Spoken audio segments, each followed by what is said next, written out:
chers amis qui suivent le journal scientifique et technique du Mali à travers sa chaîne web TV, GSTN TV, sur YouTube, sur Facebook, sur Twitter.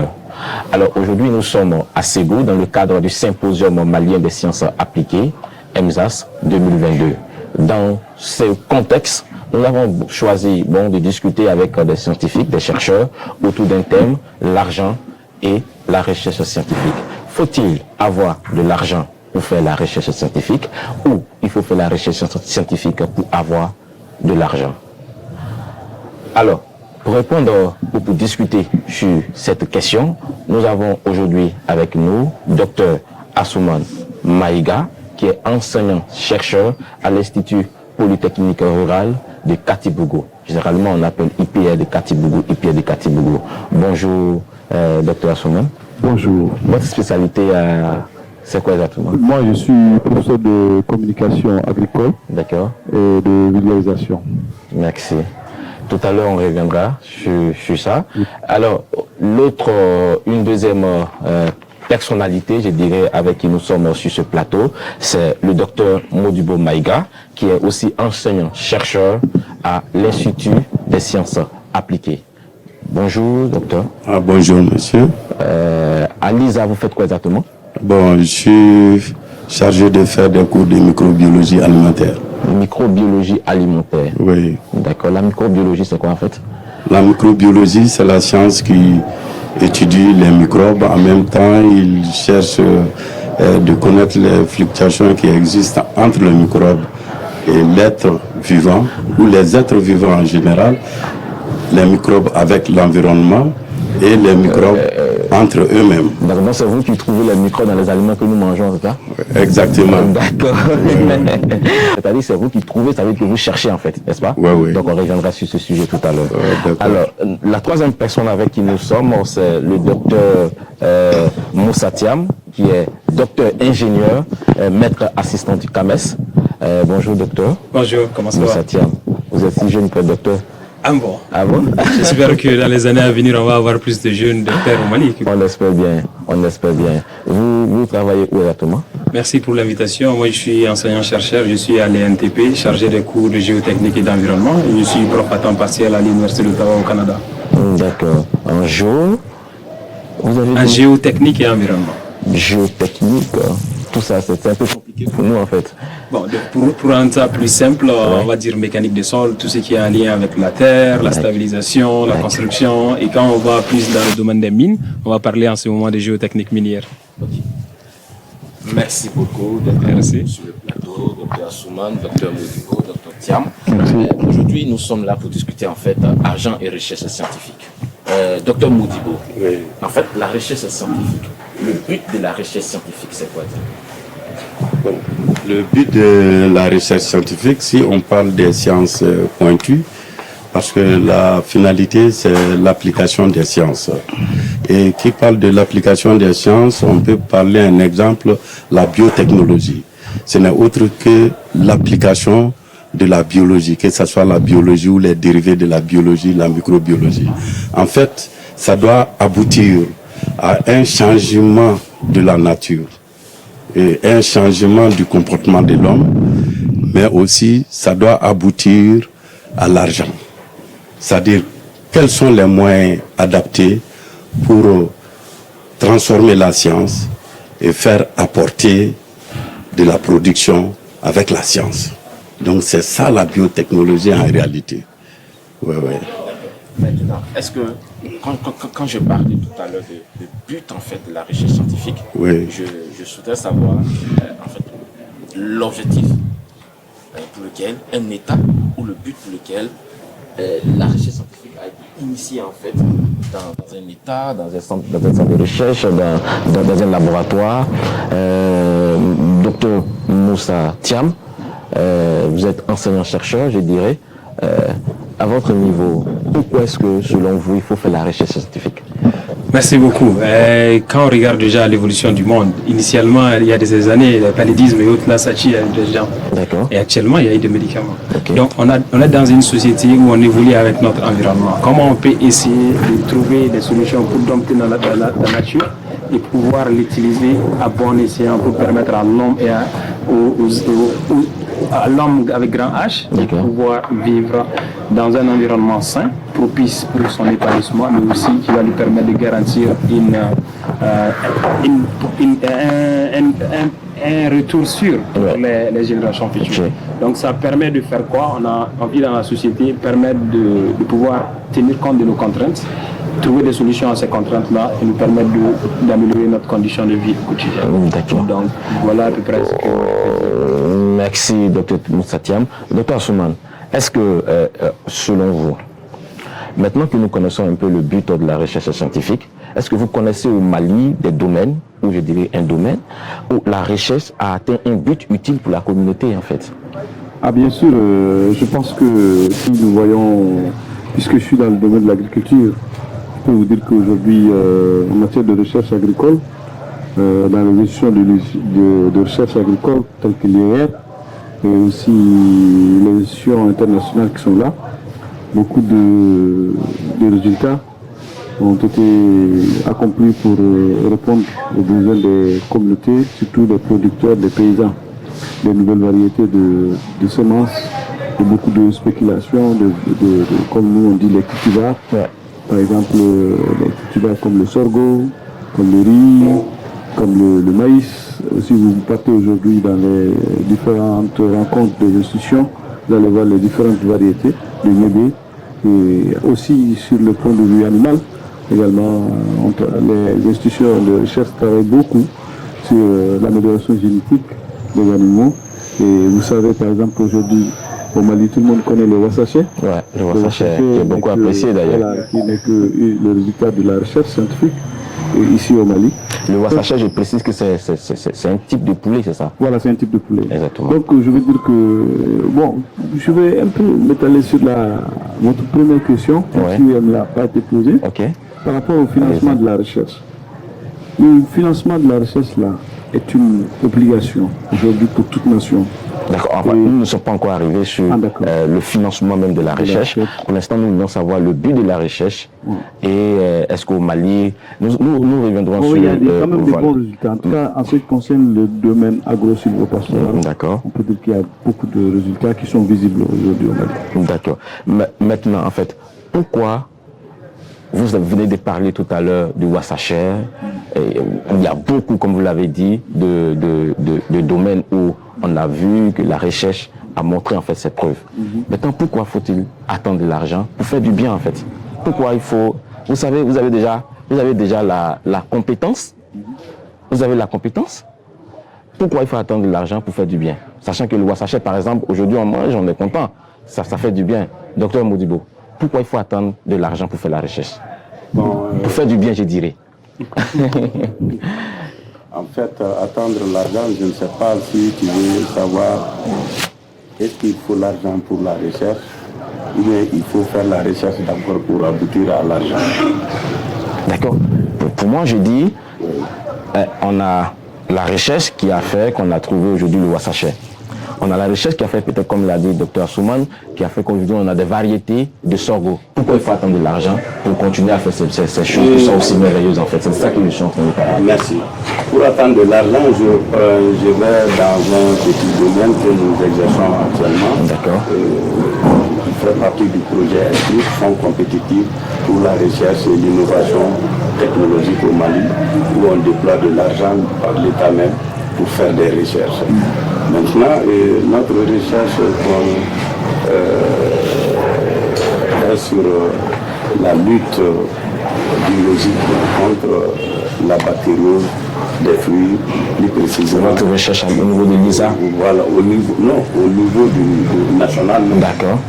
Donc c'est le ESPRIT qui finance. D'accord. Fonds compétitif pour la recherche et l'innovation technologique. Suivi par le CNRS. C'est ça. Vous voyez. Donc maintenant, pour cette recherche, il faut, c'est ce que j'ai exposé dans la grande salle sur le plan international. L'objectif que nous avons fait venir ici. Et il faut aller sur le terrain. Il faut chercher le microbe. Parce que ce n'est pas comme un traitement traditionnel au hasard. Tu es malade, on te dit que tel médicament te guérit, il faut prendre telle dose. tu prends, tu bois, tu peux être guéri ou ne pas être guéri. Notre recherche, c'est comme la recherche contre le coronavirus, contre l'Ebola. Il y a des bactéries qui sévissent dans notre bouche, qui détruisent les végétaux. La plante même, si on ne fait pas quelque chose, la mangue, l'espèce même de la mangue va disparaître.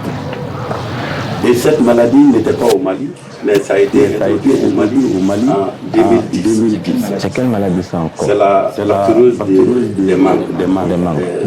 Ça brûle les feuilles de mangue. Tu vois des cratères sur les pieds de mangue. Okay. Et puis ça les détruit complètement. Ça atteint le fruit. Quand tu achètes une mangue, tu l'ouvres, tu vas trouver des vers là-dedans. Okay. Wow. Les vers là ne pourrissent pas la mangue. Toutes les pourritures de mangue que tu vois, ce n'est pas les vers en réalité. Mais ces vers là, ce sont des larves des mouches. Quand ils piquent, ils pondent. Okay. Le féclore pour donner les vers. Maintenant,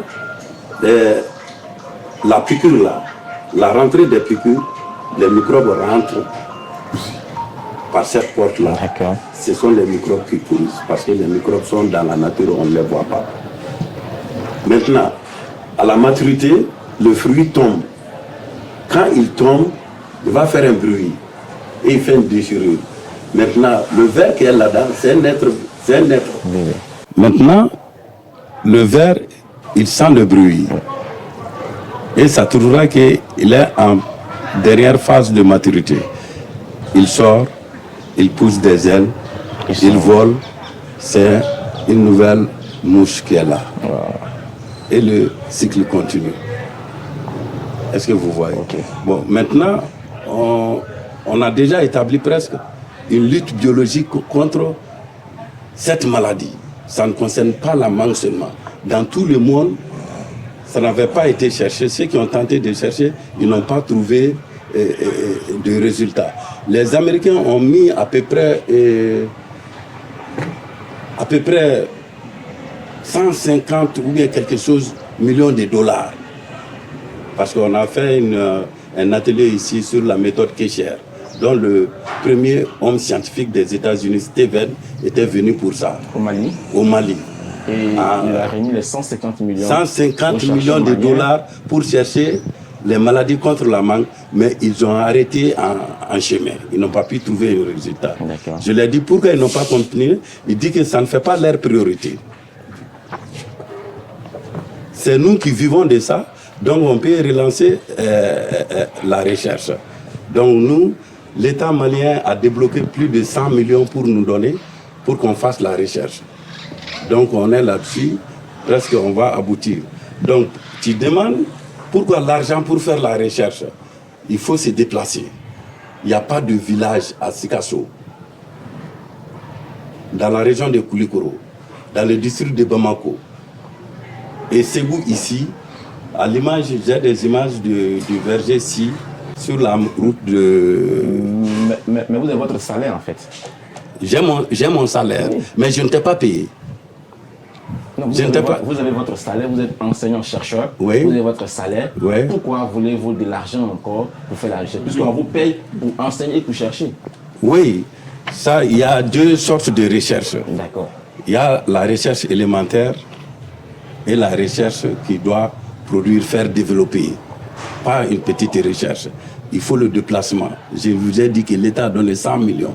Moi, je ne peux pas avoir 100 millions pour faire ce travail-là.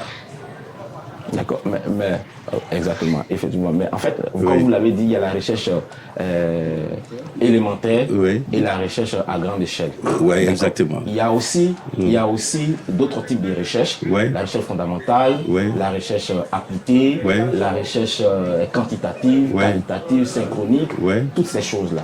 Est-ce que toutes les recherches-là ont forcément besoin d'argent? Là, je vais demander... Exactement. Toutes ces recherches ont besoin d'argent parce que nous travaillons au laboratoire. D'accord. Nous ne faisons pas de simples recherches d'enquête, comment les gens vivent dans le groupe. On travaille au laboratoire. Par exemple, à la toxicologie, moi j'ai fait 8 ans là-bas.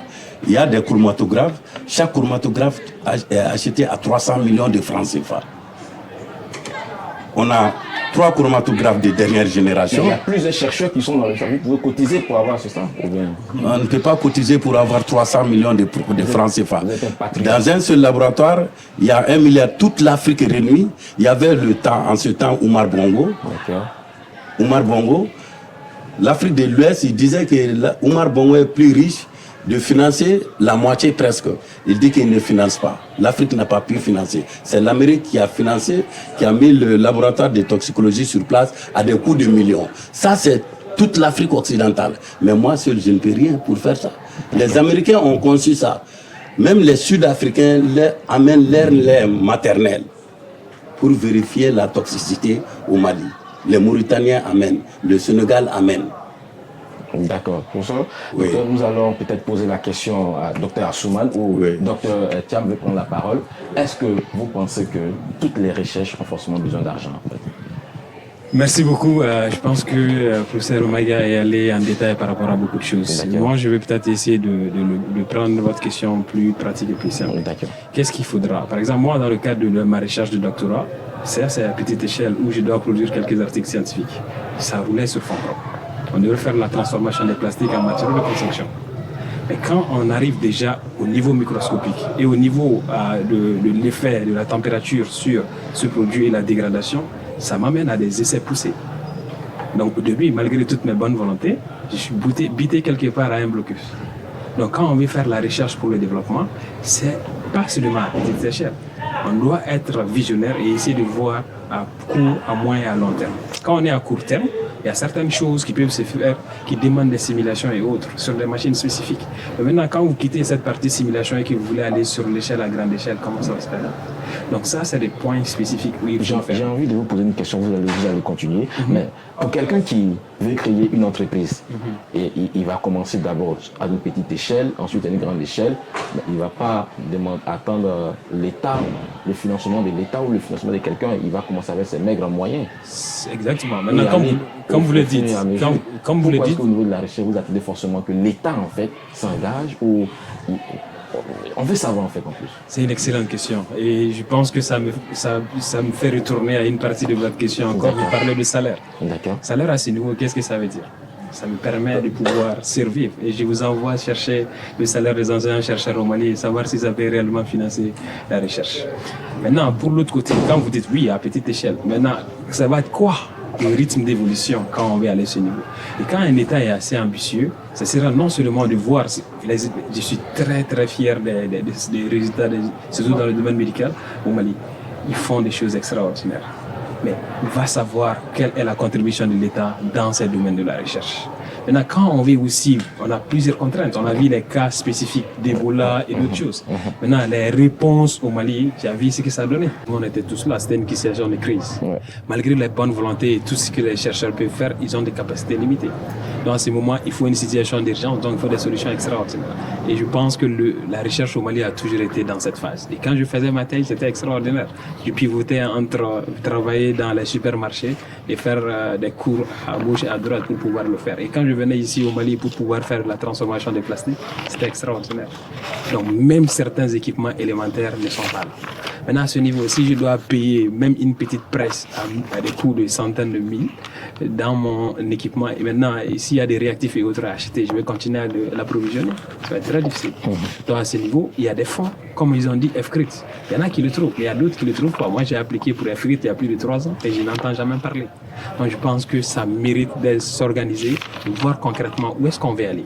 À partir de là où on veut aller, on peut le mettre de façon progressive. Peut-être que aussi l'idée des recherches que vous avez proposées ne méritait pas qu'on la finance en fait. Ou bien, parce que c'est pourquoi j'ai posé la question, est-ce que c'est toutes les recherches est-ce que toutes les idées des recherches demandent de l'argent en fait, Dr Assouman?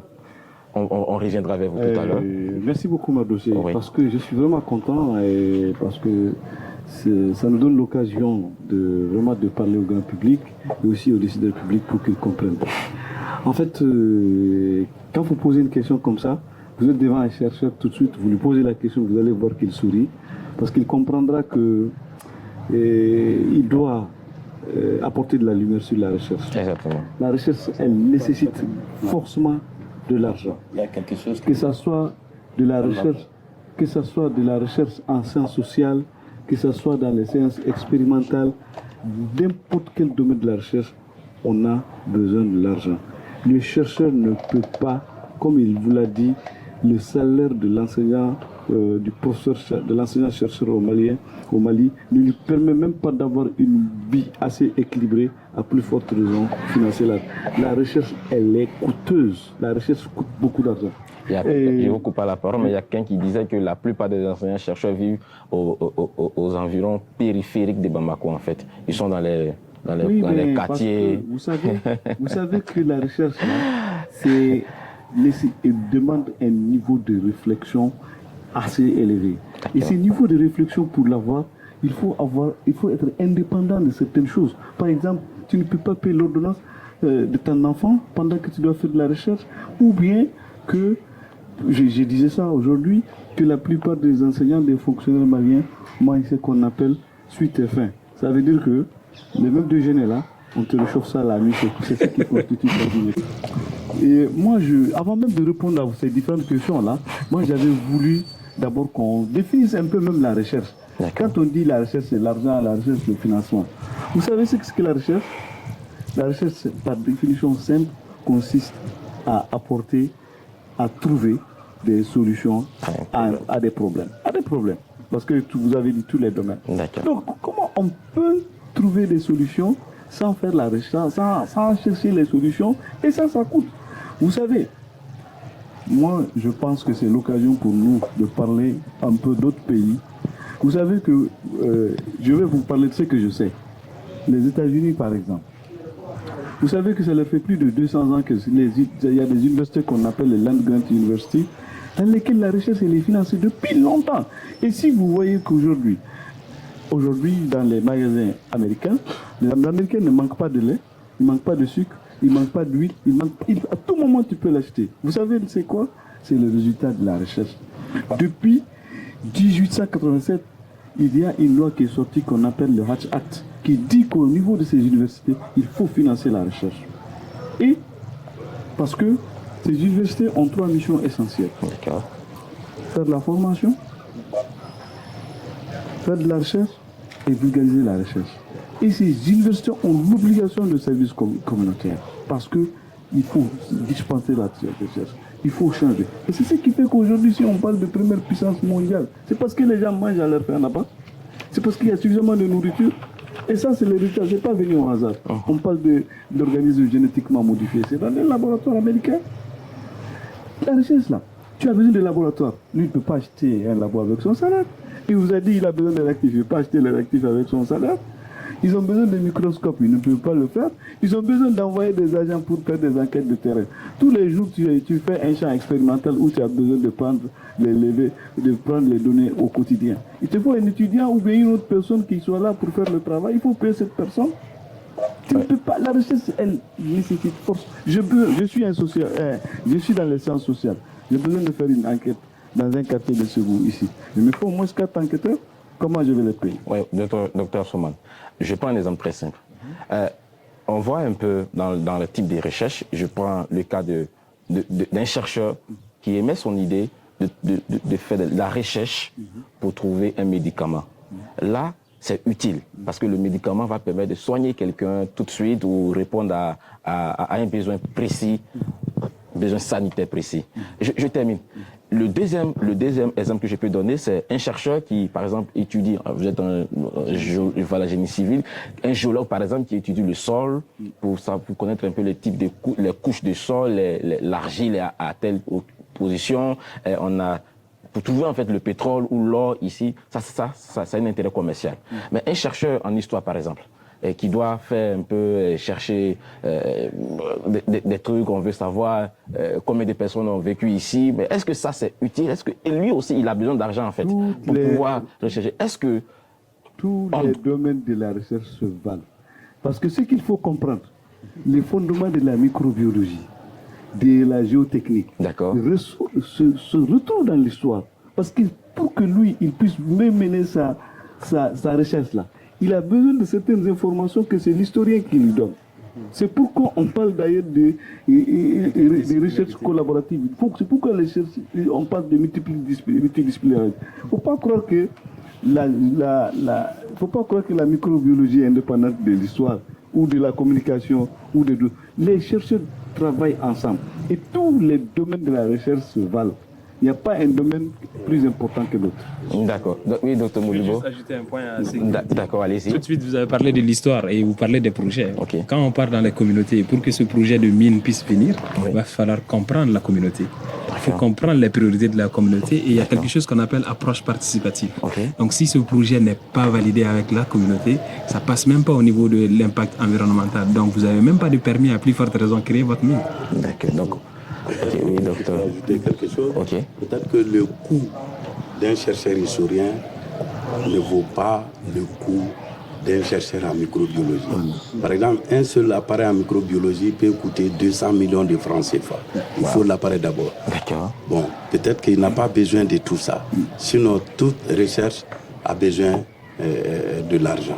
C'est ça la Et différence. pour compléter mon collègue, D'accord. et je vais vous dire quelque chose.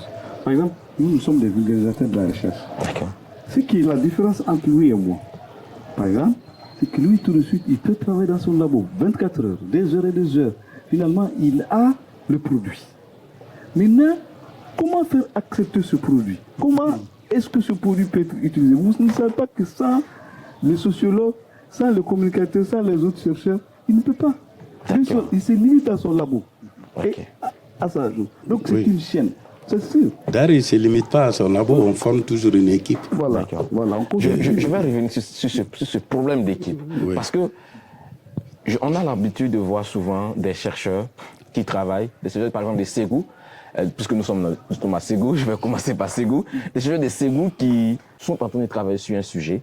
Et on se rend compte que le même sujet, il y a des chercheurs à Bamako qui sont en train de travailler sur le même sujet. À Caille, il y a des chercheurs qui sont en train de travailler sur le même sujet.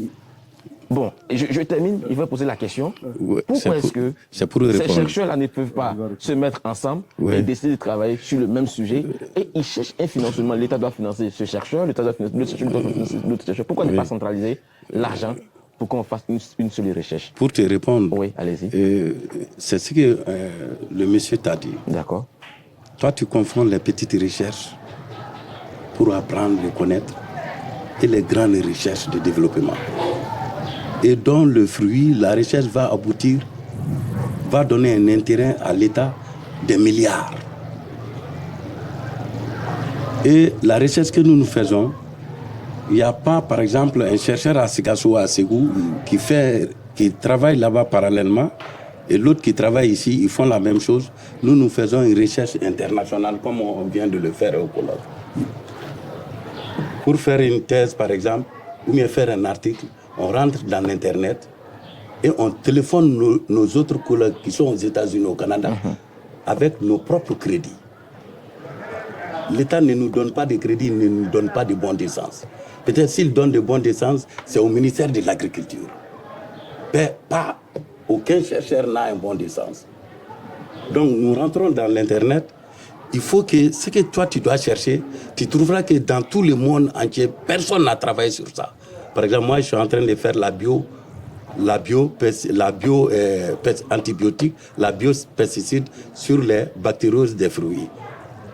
Ce que j'ai publié, personne n'a fait dans le monde. C'est ce que je t'ai dit. Les Américains ont dit qu'ils ne peuvent pas. Mais nous, on a fait, on a trouvé un résultat. Et on est en communication avec eux. Moi, j'ai étudié en Belgique. D'accord. J'étais en relation avec le recteur de Mais l'université. c'est l'État qui vous envoie pour aller étudier en Belgique. J'ai une bourse, De l'État. j'ai une bourse de la coopération internationale avec ma performance. Parce que j'ai travaillé D'accord. dans l'office du Niger Ok. sur la rémanence du fenthion, Ok. qui est un pesticide dont l'avion, quand il va pulvériser les zones rizicoles, D'accord. il y a les oiseaux qui vont mourir, les oiseaux qui mangent le riz. Maintenant, les petits-enfants, ils prennent ces oiseaux, ils mangent. Ou bien l'eau est contaminée, l'eau de marigot où les femmes vont laver les ustensiles de cuisine sont contaminées. Donc, il fallait chercher la rémanence de ce produit.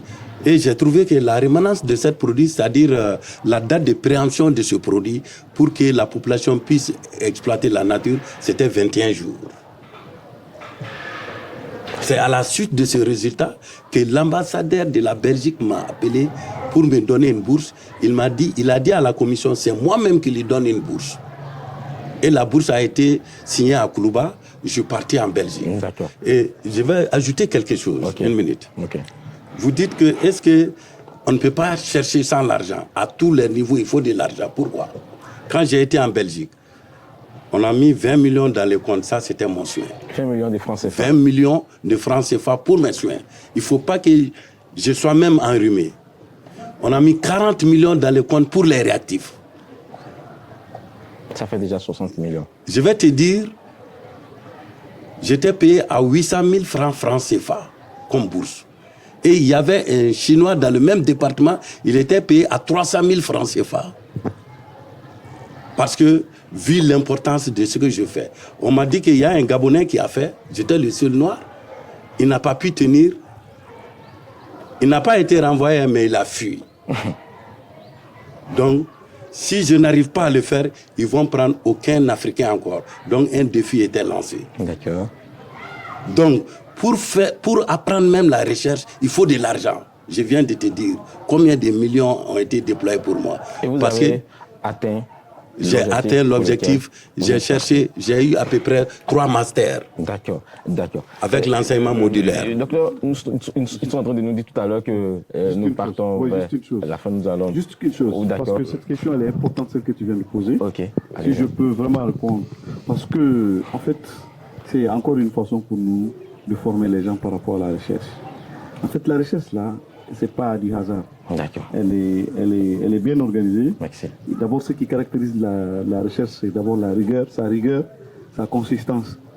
Et aussi, vous voyez, comme vous avez dit, on pose des problèmes, on cherche des solutions.